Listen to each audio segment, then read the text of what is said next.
What's up, guys? Welcome to Daily Dose of Reddit. This is your host, Zach, and today's subreddit is r/IDontWorkHereLady. This story's called Same Uniform, Different Store. I'm a cashier in a store a couple towns away and pass through a town with another of our stores on the way to/from work. To make it easier, I'll call my store Store A and the other store Store B. Both stores shut at 8 p.m., but there are people there after hours to tidy and prepare the store for the next day. None are cashiers. I have considered transferring to Store B as it is roughly half the distance, but have decided not to for several reasons, including the staff always looks miserable in there. It's thought of as being a rough area, and the reason I am posting this. Just around the corner from Store B, there is a supermarket with a fueling station, and I fill up there as they're usually cheaper and have points and rewards thing. Over the road is a car dealership that sells some really nice cars. Think Ferrari, Lamborghini, Aston Martin, Porsche, etc. I usually get changed out of my uniform before I leave work if I'm planning on going anywhere on the way home, including getting fuel. One day I was on the closing shift and it was my last shift before a week holiday. I was driving up country for a few days and I had planned on getting fuel on the way the next day, so I didn't get changed. I don't know why, but I changed my mind and filled up on the way home. This was a mistake. I was stood there putting fuel in my car and looking over at the nice cars for sale when suddenly I hear a woman screaming, "Hey, what the hell are you doing here?" At first, I thought it was just two people that had fallen out and were about to argue or fight. This was also a mistake. A woman gets out of the car at the next pump and comes over, grabs me, yanks me around to face her, and starts shouting at me. Being in uniform, I didn't want to escalate the situation, so I asked her to quiet down and to tell me who she was and what she's talking about. She acted like I was the least intelligent person to ever exist and told me she was a manager in Store B, and shouts that I should be at work and she's not paying me to lounge around like a moron, and she's going to dock my pay. I told her I'm a cashier in Store A several times throughout the conversation. I was scheduled up until they shut 15 to 20 minutes ago, meaning there's nothing for me to go back to do, and wouldn't get paid if I did stay. She was having none of it. She demanded to have my name and employee number. I kind of gave up at this point, so I asked her what sort of manager doesn't know their employees. Feels like they can shout at people outside of work, whether they work for her or not, like me, in a built-up public place, and grab them in the way she did, and that she should leave me alone immediately, otherwise police and head office will be called. Both of whom I'm sure would love to hear about a manager assaulting staff from another store nowhere near either store while both are in uniform, and they can see the evidence on the fueling station CCTV. She backed off a little, demanding I go to the office the following morning, even if I'm not working that day. I told her that as I'm now on holiday for the next week, if I have to go to her office, I expect to be reimbursed for the holiday time I'll be missing. She started screaming again, so I told her I finished, so we'll carry it on tomorrow, where I will get paid. Got my car, told her to stand back so I don't run her toes over, and left. Pay at pump. The following morning, I phoned Store A and told them the situation, and told them she said I'd get the day of holiday back and paid, which she did mention, and as expected, they refused. I then phoned Store B, she didn't answer but another manager did, and explained in detail what happened and that I'm unable to attend, and told them I didn't want anything from it except a guarantee that it won't happen to anyone else. The day I went back to work, she came in and saw me working there. I asked if she believed where I work now, and she turned white as a ghost and left. My boss saw me and told me she overheard the manager on the phone to the head office explaining what had happened, and she asked why my name was being used so much. The manager explained what happened and was told the lady was no longer going to have any authority anymore if she was lucky to remain employed in any of our stores. She's still employed but no longer a manager. Hey, would you look at that? Swift justice. Entitled person gets what's coming to them. Hell yeah, this is a story I like, okay? Sometimes it's nice to get an ending where, we are all off with their heads with the Karens, Sometimes death and destruction is the way to go.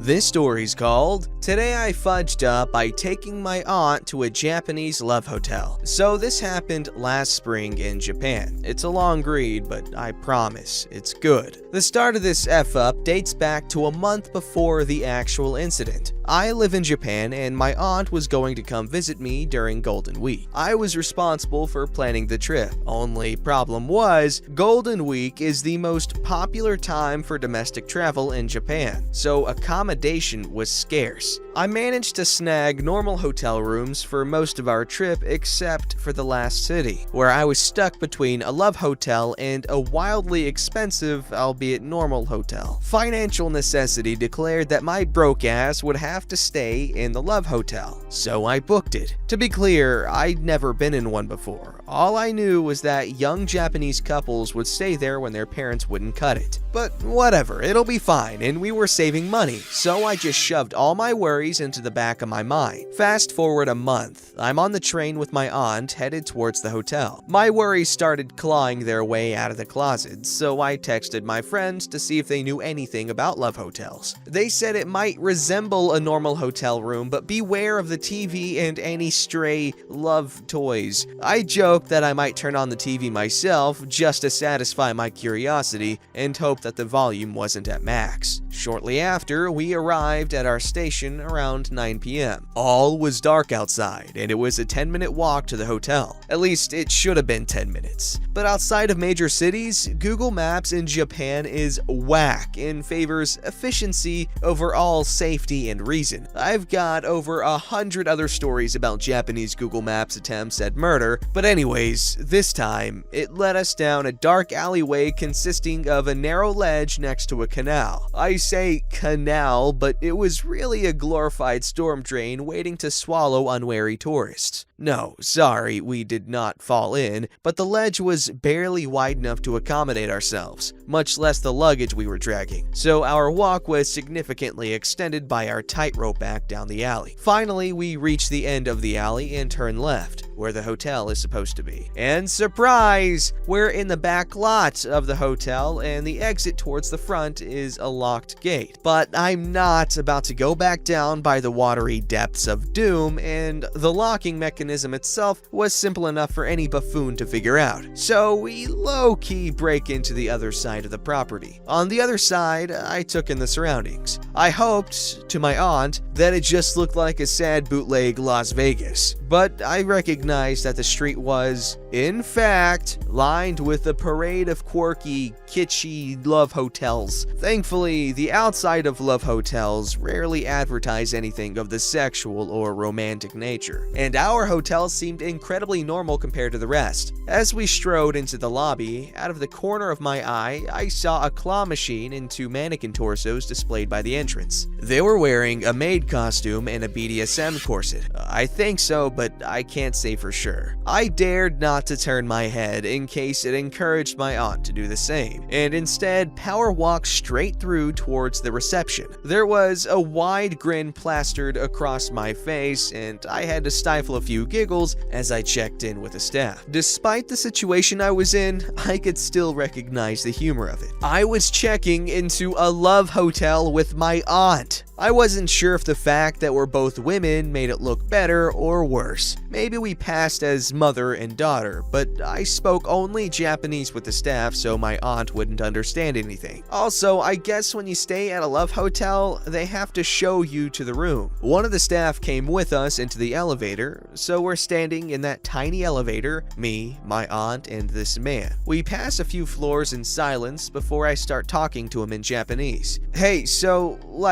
I know what kind of place this is, but my aunt has no idea. Yes? So I was wondering if there's anything in the room that that I should be concerned about? Oh, yes, there are some things, but I can go with you first and explain everything. Great, thanks. The elevator dings and we step out. I look back at my aunt. Hey, so I'm gonna go in with him first and check out the room, okay? Her face immediately darkens, and I realize we must look suspicious, but I've got no choice, so we enter without her. From the entrance, the room looks perfectly normal. Praise the powers that be. Then I follow him further in and see the TV. There is video of the adult variety playing on the enormous widescreen with sound. I immediately clapped my hand over my mouth, both out of shock and to cover my laughter. It was the kind of laugh you do when you know you've been abandoned by God and all is hopeless, but also, despite being a fully grown adult, I'm still wildly immature, and I couldn't help but laugh at naked people on TV. Yes, so this is probably the main thing. You can use this remote to change the volume and channel. He lowers the volume until it's almost silent, then pushes another button and it changes to the normie channel, where baby pandas are rolling around. I let out a sigh of relief. But if you turn off the TV, he turns it off, then back on again, and lo and behold, the video of the adult variety is back at its original volume. I breathe in sharply and gingerly take the remote from him after he changes the channel again. I gently cradle it in my fingertips, squinting at all the dangerous buttons. This remote has the power to send me straight to hell. We leave the TV as it is, with the baby pandas. So please be careful with the TV. There's also the vending machine. He gestures towards what I previously assumed to be a mini fridge, but upon closer inspection, it's a loved toy vending machine. At the very least, I had to be grateful that it was subtle. It was an opaque white box, and the only hint as to its contents were small labels in Japanese, with pictures of artificial schlongs. Alright, so maybe it wasn't really subtle, but I was taking any wins I could get at this point. Thankfully, those seem to be the only 2 points of concern in the room. He leaves. My aunt steps into the room, and the first thing she says is, "So how come he wouldn't let me in first?" She stands in the doorway with our luggage, almost glaring at me, and I'm sweating bullets because I just spent the last 2 minutes alone in the room with a stranger man, which should be totally fine because he was an employee, but alas, I'm a girl in a conservative Asian family, so I've just sinned. The best excuse I can come up with is that he was showing me around the room and I use that as a distraction point. Look, this room is so big and nice, and look at the bathroom, it's so spacious and the TV is so big, and we actually have room to stand around here. Wow, can you believe it? As I rolled for deception the first time that night, I slid our suitcases in front of the vending machine. They weren't tall enough to cover it up, but desperation and panic were frying my brain, so I left them there. I sank into the couch and pulled out my phone to update my friends on my latest misfortune. Just as I started to message them, I heard my aunt say, "What are they selling in this vending machine?"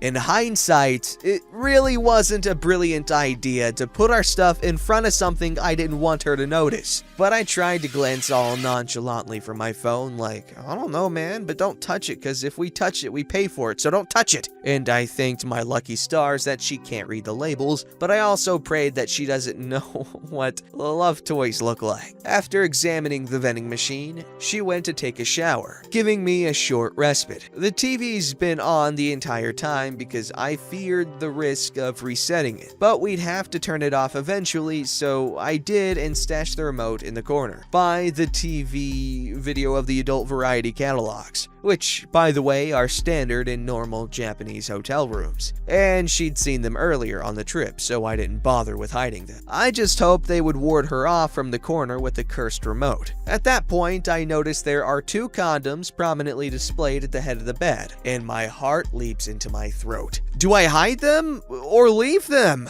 It all depended on whether my aunt had already noticed them, and I had no clue. If I move them and she comes out and wonders why they're gone, I'm screwed because there's no way she would believe me if I said, "What do you mean there were condoms?" I begged my friends for advice. One said, "Swipe them for me. If she asks about it, tell her I'm a poor lonely floozy." Yo, but if I do that, then she's gonna ask me why I have floozy friends and send me to the monastery. I could hear the sounds of her finishing in the shower, so I grabbed the condoms and hid them deep in my bag. She doesn't mention anything about them, and the rest of the night went on without any more incident, save for a torturous moment where I was struggling to figure out how to turn off the main light. At one point, I desperately seriously considered punching it out, before finding the switch hidden on a panel with a dozen other options for mood lighting. Thankfully, my aunt was asleep by then. The stress of the night's events kept me up for a while, but I knocked out eventually. My first mistake of the next day, however, was sleeping in. My aunt woke up first and started eating breakfast alone. I didn't stay in bed for too long after her, but by the time I started my toast, she was just sipping her tea. We didn't talk much since my mouth was full of bread. I guess this was too boring for her. She glanced behind her at the TV catalogs and picked one up. Remember, these were no ordinary catalogs. They were filled exclusively with